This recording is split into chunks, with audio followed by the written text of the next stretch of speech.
Big பாஸ்ல மாயா மற்றும் பூர்ணிமா இவங்க 2 பேருமே இன்னைக்கு ரொம்ப சூப்பரான ஒரு விஷயத்தை ஓப்பன் பண்ணியிருந்தாங்க.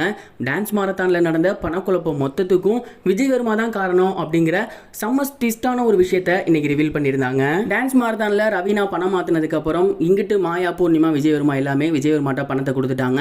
இது மாயா மற்றும் பூர்ணிமாவோட ஐடியா தான் அப்படின்னு கமல் சாருமே வீக்கெண்டில் அவங்கள ரோஸ் பண்ணியிருந்தாங்க.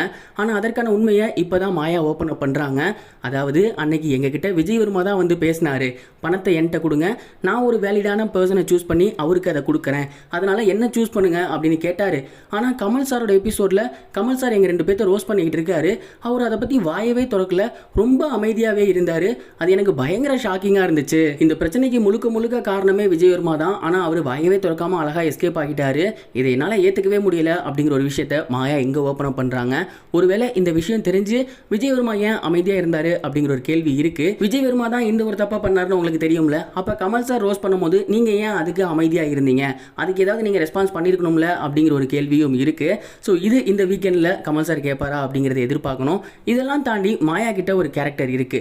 என்ன அப்படின்னா, அவங்கள யாராவது சீண்டிட்டாங்க, அவங்கள யாராவது கஷ்டப்படுத்துற மாதிரி பண்ணிட்டாங்க, அவங்கள மட்டம் தட்டிட்டாங்க அப்படின்னா கண்டிப்பாக அதுக்கு ரிவேஞ்ச் எடுப்பாங்க. அதற்கு எந்த எக்ஸ்ட்ரீமுக்குமே போவாங்க.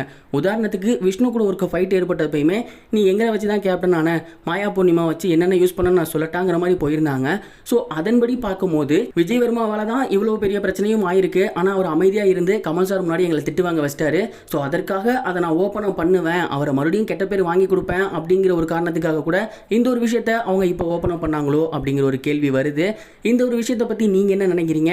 ஏன் மாயாவும் அமைதியாக இருந்தாங்க, விஜய் வர்மாவும் அமைதியாக இருந்தார்? உங்களோட தாட் என்ன அப்படிங்கிறத கமெண்ட் பாக்ஸில் ஷேர் பண்ணுங்க.